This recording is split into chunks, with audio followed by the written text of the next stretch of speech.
Salam dan selamat pagi Bapak Ibu Saudara-saudari yang dikasihi Tuhan. Selamat berjumpa kembali pada Renungan Harian Sarota edisi Kamis 4 April 2024. Sebelum kita membaca firman Tuhan, mari kita berdoa. Segala puji, hormat dan syukur kami panjatkan kepadamu ya Tuhan pada pagi hari ini, di mana kasih kemurahan Tuhan yang begitu besar kami alami di dalam sepanjang kehidupan kami.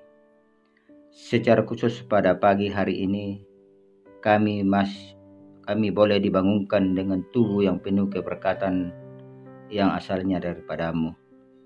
Terima kasih Tuhan, jikalau pada pagi hari ini kami masih dimungkinkan oleh Tuhan menyambut pagi ini dengan penuh sukacita.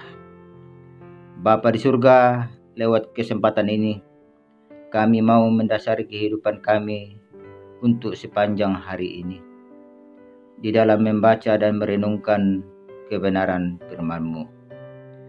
Ya Roh Kudus, urapi setiap hati kami. Karuniakan akal budi hikmat untuk memahami dengan baik arti firman-Mu yang akan kami baca dan renungkan. Dalam Kristus Yesus kami berdoa dan mengucap syukur. Haleluya. Amin. Saudara-saudara, bacaan firman Tuhan pada pagi hari ini terambil dari kitab Kisah Para Rasul pasal 2 ayat 41 sampai dengan ayat yang ke-47.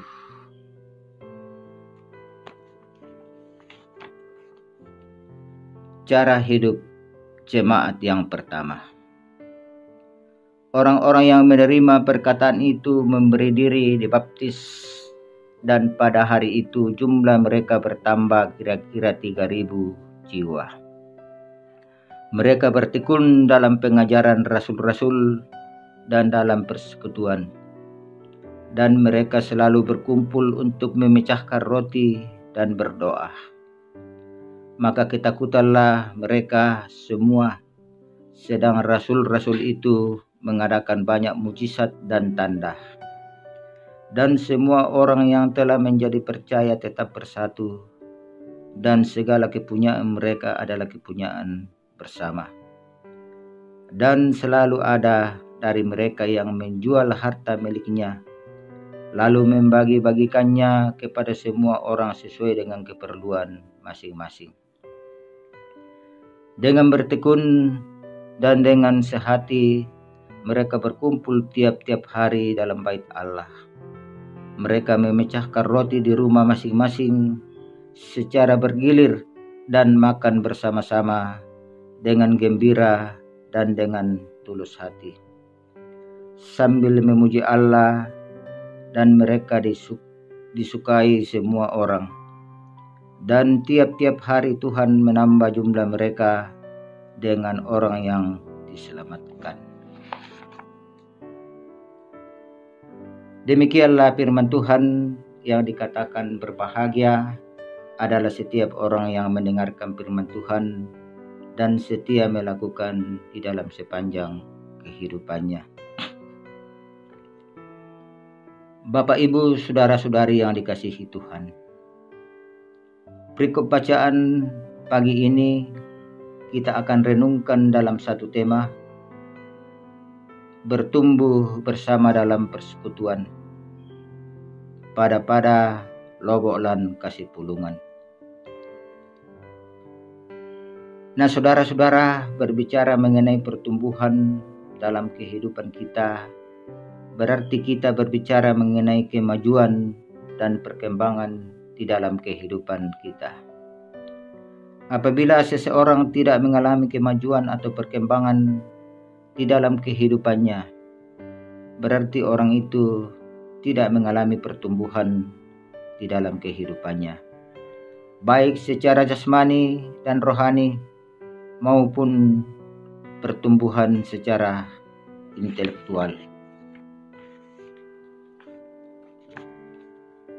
Nah, saudara-saudara, manusia terlahir bukan hanya untuk dirinya sendiri, tetapi juga untuk berelasi dengan sesama. Dengan kata lain, manusia sebagai makhluk sosial barulah menemukan makna hidupnya saat ia berbaur dalam sebuah komunitas. Manusia bukan hanya membutuhkan hidup bersama, melainkan juga hidup bersesama. Sebab dalam hidup bersesama, manusia menjadi manusiawi bagi sesamanya. Saudara-saudara, perikop ini terletak dalam rangkaian peristiwa yang terjadi ketika Roh Kudus dicurahkan. Salah satu gerakan yang dihasilkan orang-orang yang telah menerima Roh Kudus pada waktu itu adalah kesediaan bersekutu, bersaksi dan melayani dengan semangat persaudaraan yang sangat tinggi. Rasa berbagi menjiwai semangat persekutuan jemaat mula-mula. Mereka menekuni pengajaran para rasul, yakni firman Tuhan sebagai pondasi dari kehidupan mereka berjemaat. Persekutuan ditunjukkan dengan sering berkumpul, sering bersatu, saling menopang, dan makan bersama dan berdoa bersama. Semua itu dilakukan dengan gembira dari ketulusan hati dan sambil memuji Allah. Apa yang mereka lakukan itu menghasilkan dampak. Mereka disukai semua orang dan gereja terus bertumbuh. Bapak, Ibu, saudara-saudari yang dikasihi Tuhan, ciri gereja yang sehat adalah terdapat pertumbuhan baik secara kualitas maupun secara kuantitas. Gereja tidak akan mengalami pertumbuhan jika mimbar hanya berisikan ajaran moral atau kata-kata motivasi dari manusia. Persekutuan yang sungguh dikuasai oleh Roh Kudus adalah persekutuan yang di dalamnya anggota saling berbagi kegembiraan, memuliakan Allah, dan berbagi berkat dengan kerelaan hati. Dengan demikian, salah satu ciri gereja atau jemaat yang benar adalah mau berbagi dengan sesama. Ia tidak akan merasa kekurangan karena kelebihan orang lain suatu saat akan diterimanya juga. Allah sumber segala berkat mengasihi orang yang mau berbagi dengan sesama. Kiranya firman Tuhan yang kita renungkan bersama pada pagi hari ini dapat menggugah hati pikiran kita untuk senantiasa saling menopang, saling mengasihi satu dengan yang lain. Haleluya. Amin.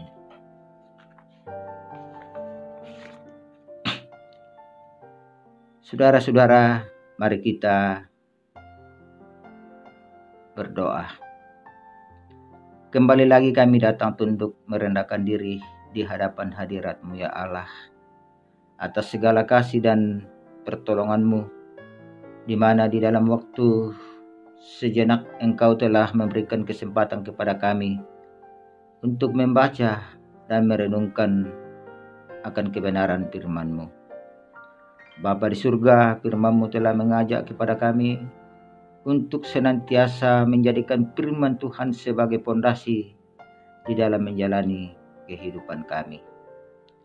Terima kasih Tuhan, Engkau telah memberikan pertumbuhan bagi jemaat kami, baik secara kualitas maupun secara kuantitas. Ajar kami ya Tuhan untuk setia melakukan panggilan gereja, bersekutu, bersaksi, dan melayani di dalam kehidupan kami. Bapa di surga, berdoa buat kedua hamba-Mu, Bapak Pendeta Soekarto Tanggo Kadang bersama dengan Ibu Pendeta Yuliana Abadi Samperura, yang Engkau telah tempatkan di jemaat kami, jemaat Silo Cempagaya, untuk melayani jemaat-Mu. Berkati hamba-Mu ya Tuhan, karuniakan akal budi hikmat kepadanya. Biarlah kedua hamba-Mu ini setia di dalam mengangkat tugas pelayanan yang Tuhan telah percayakan kepadanya. Berdoa juga buat jemaat-Mu dari kelompok 1 sampai dengan kelompok 6. Ke dalam tangan-Mu kami serahkan seluruh kehidupannya.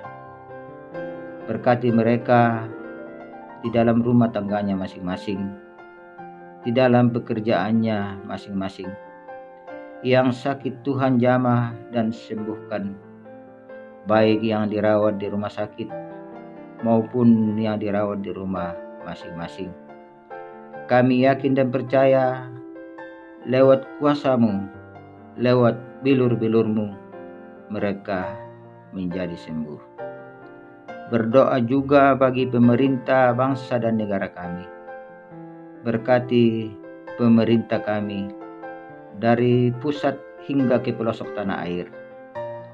Karuniakan akal budi hikmat kepadanya. Biarlah mereka boleh menjalankan roda pemerintahan dengan sebaik-baiknya.